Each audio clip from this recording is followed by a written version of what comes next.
Keinformasi lain, saudara, seorang bayi laki-laki di Kabupaten Sinjai, Sulawesi Selatan lahir dengan kondisi organ vital yang tidak sempurna. Bayi ini tidak memiliki alat kelamin sehingga untuk buang air kecil harus melalui dubur. Ini lahir di Rumah Sakit Umum Daerah Sinjai tanpa memiliki alat kelamin. Bayi dari pasangan Sanudin dan Niswa ini harus dirujuk ke rumah sakit di Makassar untuk dioperasi. Karena tidak memiliki jaminan kesehatan dan mahalnya biaya operasi, akhirnya orang tua bayi ini kembali ke Sinjai.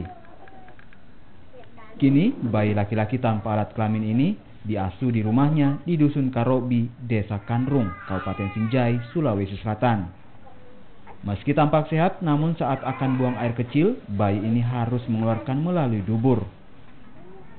Kini, Niswa pasrah lantaran sulitnya biaya operasi, apalagi suaminya Sanudin hanya bekerja sebagai petani biasa. Kendati belum dioperasi, namun Niswa mengaku senang karena anak bungsunya bisa buang air kecil meski melalui dubur. Begitu saja, pasrah saja. Tapi keluhannya ada enggak ada juga maksudnya? Alhamdulillah tidak ada sih. Karena kalau mau keluar kencingnya keluar enggak. Dibilang kalau mau keluar kencingnya nangis itu enggak. Sementara itu Dinas Kesehatan Kabupaten Sinjai melihat langsung kondisi bayi tanpa alat kelamin ini dan membawanya ke Rumah Sakit Umum Daerah Sinjai untuk diperiksa.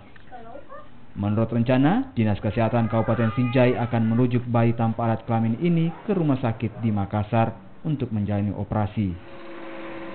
Muhammad Sali, Kompas TV, Sinjai, Sulawesi Selatan.